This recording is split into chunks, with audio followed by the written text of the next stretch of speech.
position and received it. She attended St. Mary's University School of Law in 2014, where she obtained a Master of Law in Legal Studies, and she is a licensed attorney in the state of Texas. Is currently practicing in the field of immigration and nationality law. She lives in North Texas and continues advocating for democracy, freedom, and political and human rights in Venezuela. And she's going to tell us how much we should appreciate the home of the brave and the land of the free. Carmen.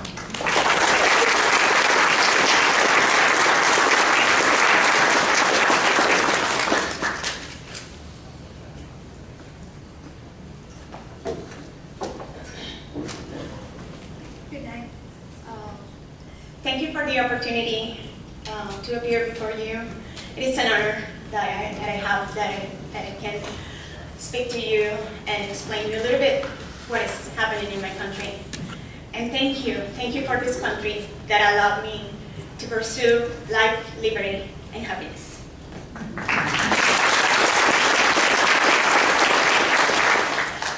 My name is Carmen Pina. I'm from Venezuela, and I would like to share with you my story, which is one of the million stories behind the Venezuelan diaspora. I exactly remember the day I had to leave my country. It was June 15, 2012. I was at the airport, and the Venezuelan National Guard asked me to open my luggage. I could not let him know that I was scared. I was scared because in my baggage, besides my clothes, there were pictures, newspapers, articles, videos, evidence that I would use to request an asylum in the United States. If he would have found those papers, I would probably be in prison and not talking to you today. That soldier checked twice my luggage, and thanks God and my parents' prayers, he didn't find anything. But why I was fleeing Venezuela? I didn't want to leave my land, but my dad asked me to leave. He wanted me and my sister be free and safe. He told me that he was wounded once, and he doesn't want it to be hurt when they can really hurt him, his daughters. On February 2003, my father was in a non-violent protest against Chavez's regime.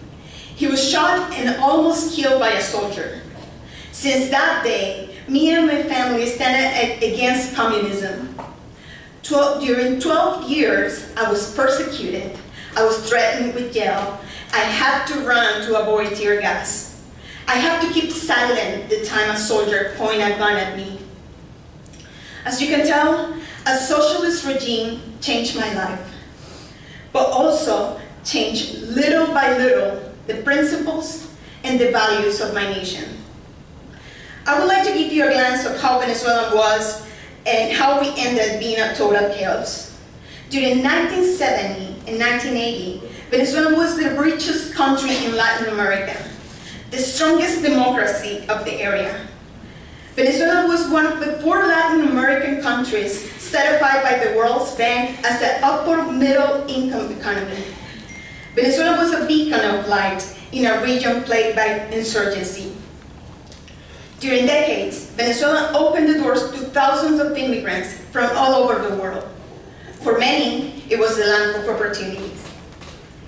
However, on February 4, 1992, the most stable democracy in Latin America fell apart. A colonel called Hugo Chavez attempted a military coup in Venezuela, but he failed.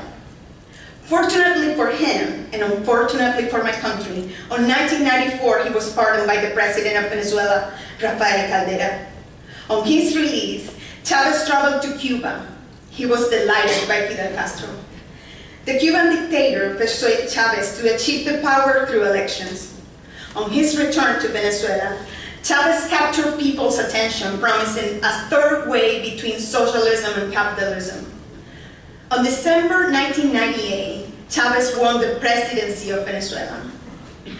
But how did Chavez, who was a non-traditional candidate, win the presidency?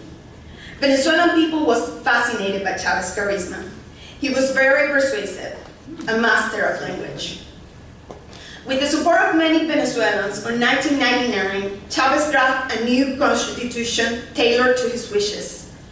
The new constitution basically increased his powers. In the meantime, Chavez created Bolivarian circles, political non-groups which indoctrinated people.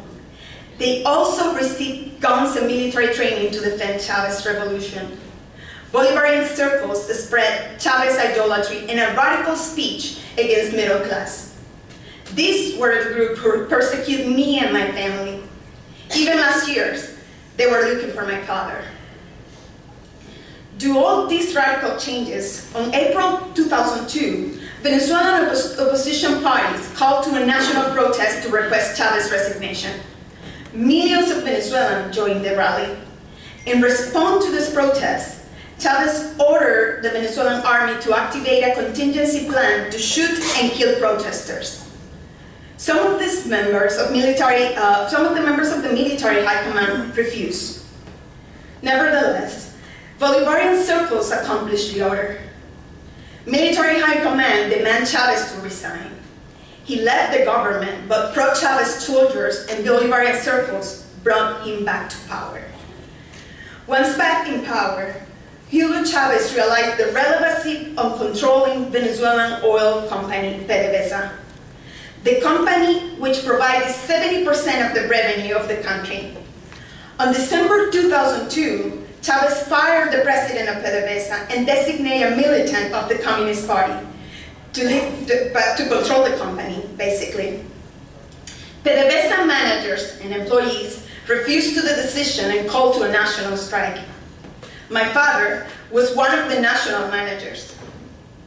The strike was supported by the civil society and ended with the 18,000 employees fired. My father was one of them. During this strike, my father was also shot, but he survived, thanks God. After the protest, judicial warrants were issued against the leader of the opposition, PDVSA former employees, police officers, soldiers, and any other who opposed to the regime. Some people were incarcerated or forced to exile. TV channels, newspaper, media were also closed. In 2004, Venezuelan opposition promoted a recall against Chavez. This referendum required the signatures of voters who were included in a database that was later used by the government to identify the people who opposed him. By 2005, Chavez had an opposition neutralized, a divided society, and the economic and political power of my country. His supporters were ready for the socialism of 21st century. But what was socialism of 21st century formula? Social programs, property rights violated, free money to Cuba, and price control and overregulation.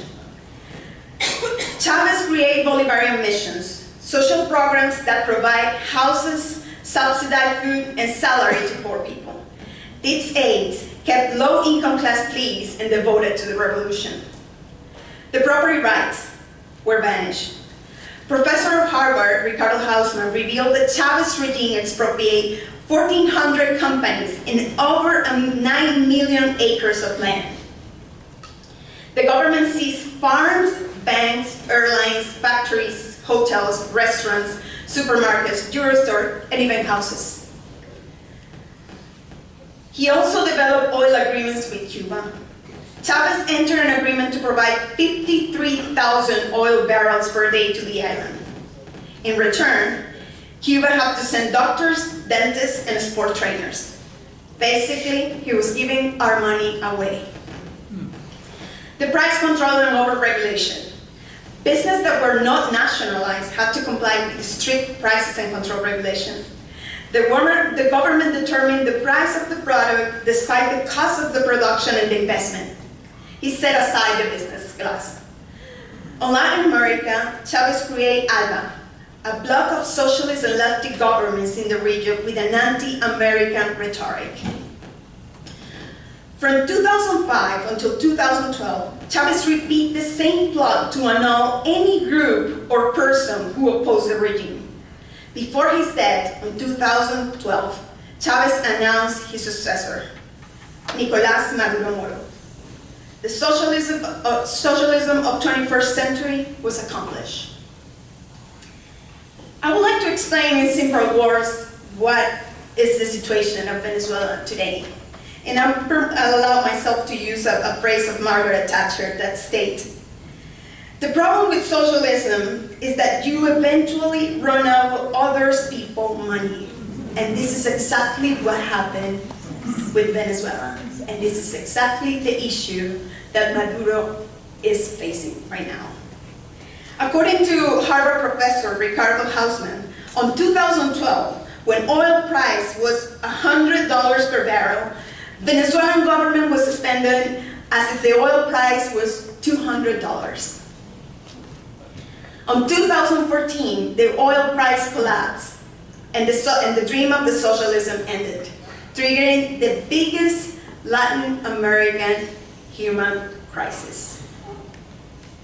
According to the International Money Fund, Venezuela has the world's highest inflation that hit 13,000%. The value of our currency vanished. Non-official sources reveal that the price of $1 is 1 million bolivars in black market. According to the Venezuelan University, 60% of Venezuelans has lost weight in the last year due to the shortage of food, medicine, and essential items. The average loss per person is 25 pounds. Venezuela is now facing, as I mentioned, the biggest humanitarian crisis in Latin America. 4 million people has left the country in the last few years. We're expecting that number to increase to 8 million by the end of this year. United Nations has recognized the status of refugee to the Venezuelans. Refugee camps have been installed in Colombia, Brazil, Chile, Peru, and Argentina. On April 2018, Vice President Mike Pence indicated that U.S. government will provide $16 million in humanitarian aid to Venezuela. And soon, socialism has reduced Venezuela to a number, to a human misery. The regime decides what Venezuelans think, what they eat, when they eat, and even when they die. The dictatorship has absolute control, and there is no internal solution to this tragedy. But Venezuelan exodus will not going to give up. Particularly, I want to be a voice against Venezuelan regime and socialism. It is alarming how many people defend and propose socialism as an option, even here in the United States. I want to make sure American people see the tragedy and the destruction of Venezuela caused by socialism. Finally, I would like to express my admiration to the Vice President of the United States, Mike Pence, the Senators Marcos Rubio and Ted Cruz, for the outstanding labor in favor of Venezuelan people. I also extend my respect to the American people for the firm defense of liberty. I dedicate my speech today to the 350 political inmates in Venezuela, especially to Joshua Holt, an American citizen jailed by the regime since 2016. He deserves to go home. He truly does. I would like to end with a phrase of the 40th President of the United States, Ronald Reagan. And I would like you to keep this in mind, because this is a precise definition of what we're living. Socialism only works in two places: heaven, where they don't need it, and hell, where they already have it. Thank you, and God bless America.